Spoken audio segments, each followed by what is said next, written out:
kita sedang mempersiapkan perayaan Ekaristi pembukaan retret. Tuh, aku juga udah pakai kasula. Promo ini siapa nih yang bekerja sekarang nih? Kanto katanya. Sudah selesai waktunya tuh.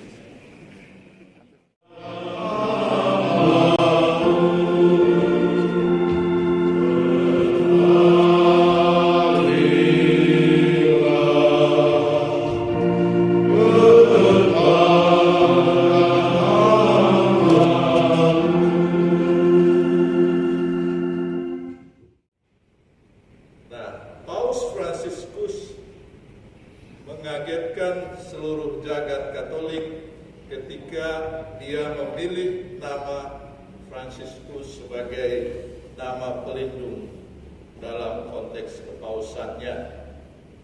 Banyak orang menduga Fransiskus yang dimaksudkan ialah Fransiskus Xaverius, dan kami ingat saat itu saya masih di Roma.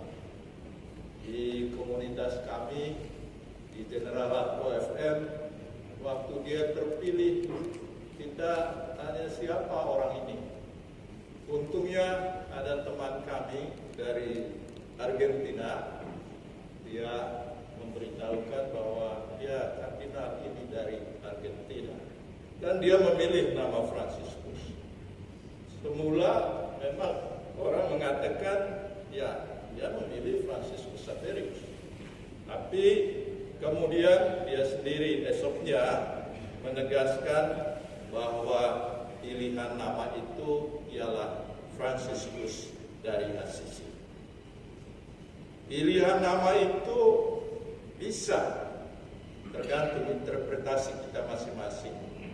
Bisa karena Paus Fransiskus melihat tokoh si miskin dari Assisi ini adalah tokoh yang membawa transformasi dalam gereja Katolik pada zamannya dengan cara hidup Injili, kembali ke Injil, dan kesetiaan tanpa kompromi pada gereja Roma Katolik. Sehingga dalam tradisi Fransiskan dia disebut juga Vir Catholicus, artinya orang yang benar setia kepada gereja Katolik. Biarpun keadaan gereja waktu itu boleh dikatakan gereja khususnya para imam, para uskup, para paus juga itu hidup dalam kemewahan dan banyak juga kekurangan. Tetapi berbeda dengan orang-orang yang membaca Injil waktu itu, mau kembali hidup miskin, mereka mengkritik, menghakimi gereja, tapi Fransiskus dari Assisi melihat saya tidak punya hak untuk menghakimi, untuk mengkritik. Saya mencintai gereja saya bukan dengan cara menghakimi, tetapi dengan cara membaharui hidup saya pribadi, kembali ke Injil dan setia kepada gereja Katolik. Atas dasar Injil, pribadi Yesus Kristus, dan kesetiaan dalam kerendahan hati yang radikal pada gereja Roma Katolik, Fransiskus dari Assisi, dia adalah seorang diakon, bukan imam, bukan uskup. Dia membangun hidupnya yang diwarnai oleh relasi-relasi. Hidupnya tak pernah sepi dari relasi dengan Tuhan, dengan sesama, dan alam ciptaan Tuhan. Saudara-saudari, dari pengalaman saya, gereja kita mengajarkan dan mendorong para imam agar memiliki dua model relasi. Yang pertama, relasi yang inklusif, lahir dari iman yang inklusif. Iman yang inklusif mengikut sertakan semua orang dalam hidup dan karya, serta menerima semua menjadi teman perjalanan, sahabat, semua bersaudara. Lahirlah suatu persaudaraan sesama manusia dan persaudaraan kosmik. Itu yang dihayati oleh Fransiskus dari Assisi. Iman yang inklusif, dia tidak menjadi orang yang membatasi dirinya. Saya kira komunitas yang beriman inklusif bertekad berbagi kegembiraan dan tantangan satu sama lain. Mencakup juga setiap anggota yang dicintai, dihormati, dan yang ada ialah bahwa ada penghargaan satu terhadap yang lain. Komunitas yang beriman inklusif menyuburkan hidup dan mendukung satu sama lain dalam perjalanan iman itu. Saudara-saudari, saya kira kalau kita berbicara tentang gereja sinodal atau menuju gereja sinodal, komunion, partisipasi dan misi, sebenarnya kita juga mau mewujudkan iman yang inklusif ini.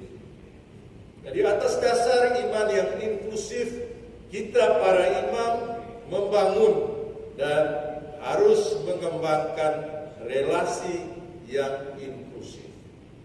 Tidak ada seorang manusia pun dalam karya pelayanan kita mudah-mudahan tidak merasa disingkirkan atau tidak diikut sertakan dalam pelayanan dan kegiatan-kegiatan paroki atau gereja kita.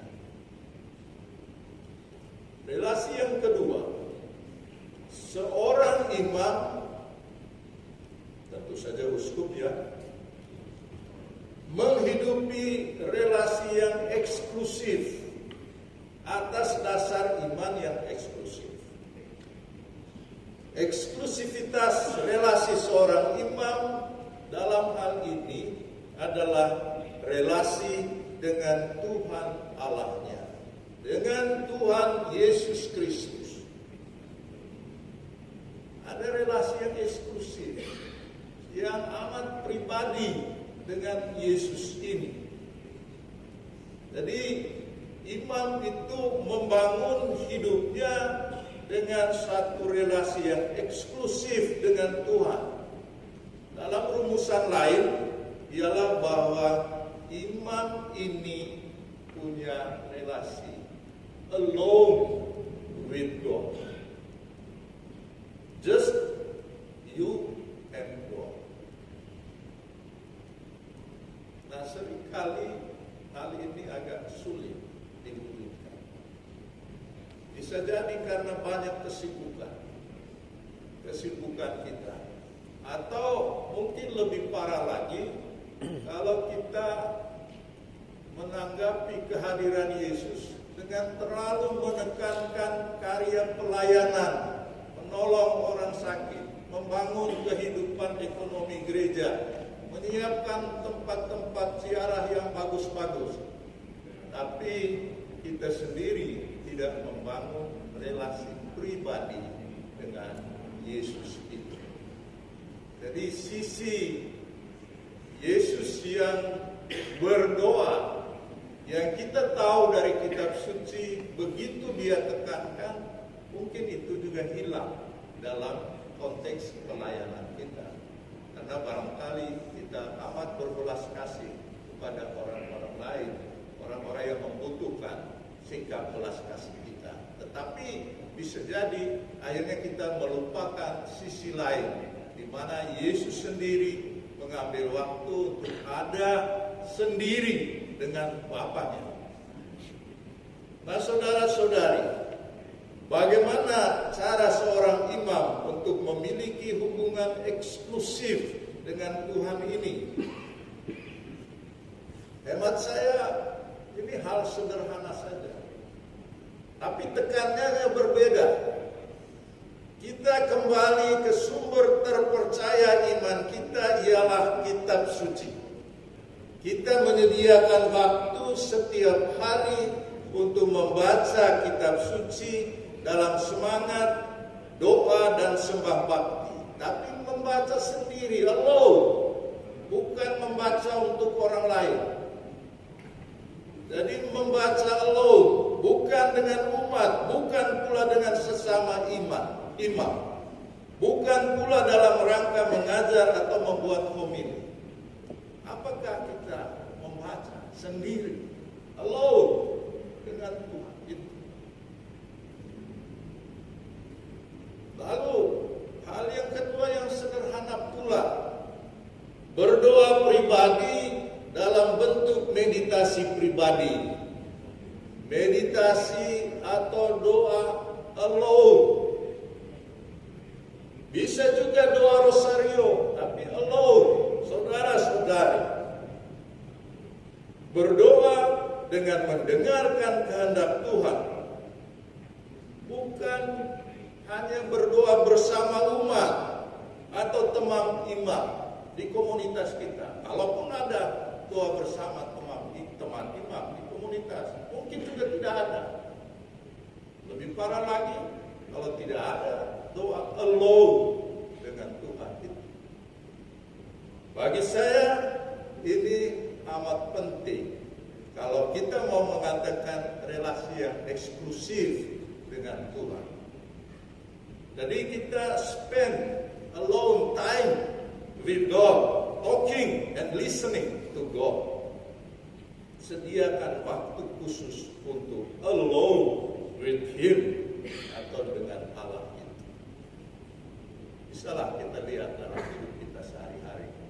Mungkin kita banyak kesibukan, pelayanan, dan memang itu satu tugas yang penting. Tetapi di sisi lain, bagi saya kita diingatkan akan relasi yang eksklusif dengan Tuhan ini. Jangan relasi eksklusif dengan orang-orang lain ya, apalagi kalau dengan wanita atau dengan keluarga khusus yang eksklusif. Tapi sore ini saya berbagi pandangan tentang relasi yang eksklusif ini, alone dengan Tuhan. Coba kita lihat, apakah ada waktu atau tidak ada? Kita hanya gabung-gabung saja dengan teman lain. Kalaupun ada, mungkin tidak ada. Dan bagi saya, relasi yang eksklusif dengan Tuhan inilah yang perlu kita usahakan dalam hidup kita ini. Hubungan yang pribadi dengan Tuhan. Dan itulah yang dilakukan oleh Yesus, berdoa kepada Bapaknya di Getsemani, di Gunung Tabor, dan juga dalam pengalaman-pengalaman lainnya. Dan saya kira kekuatan kita itu di sana.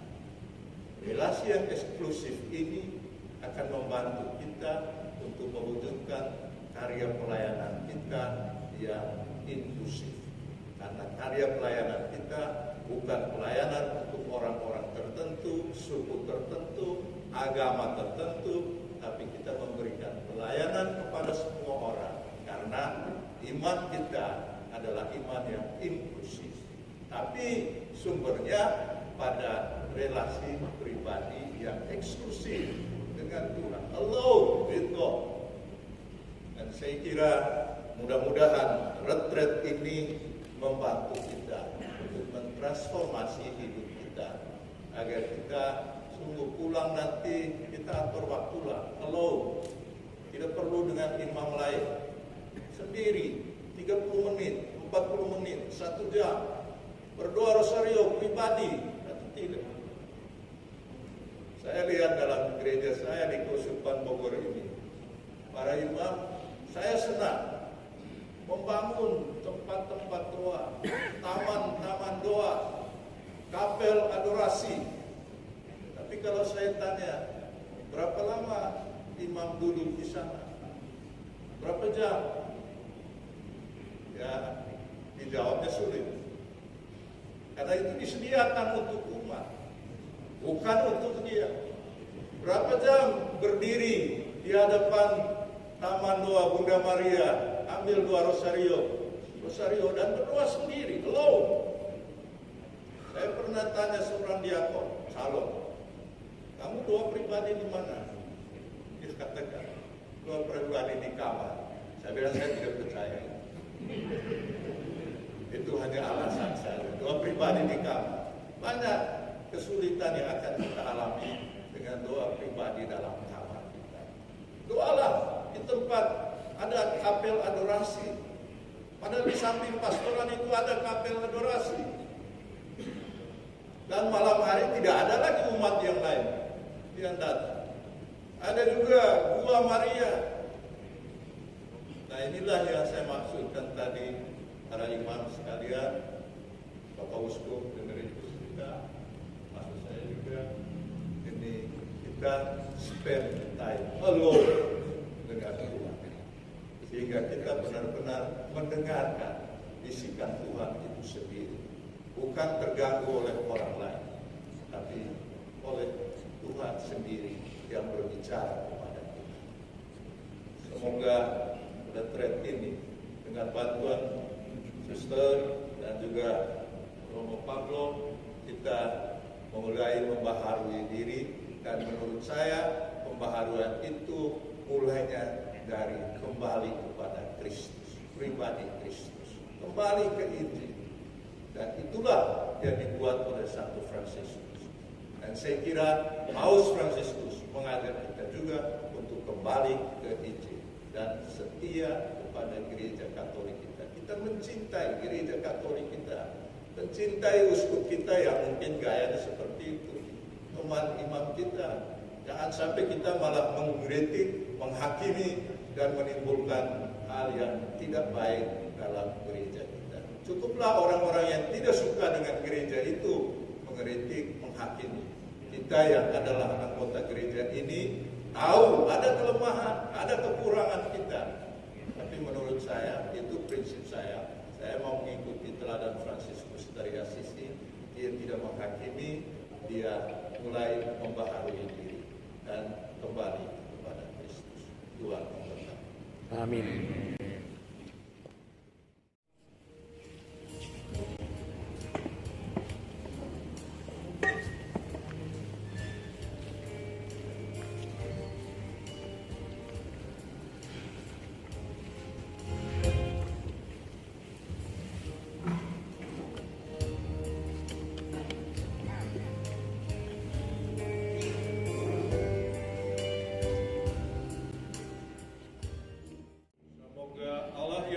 Kuasa memberkati kita sekalian, Bapa dan Putra dan Roh Kudus. Amin. Saudara sekalian, dengan ini perayaan Ekaristi sudah selesai.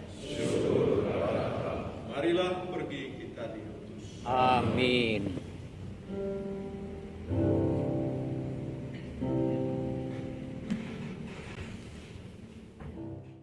Malam ini hujan dan para romo sedang menikmati makan malam. Ada romo yang dari Papua, Ambon, Flores, meriah ya. Ini makan malam mereka. Itu Romo Noto itu. Umurnya sudah. Ya Romo.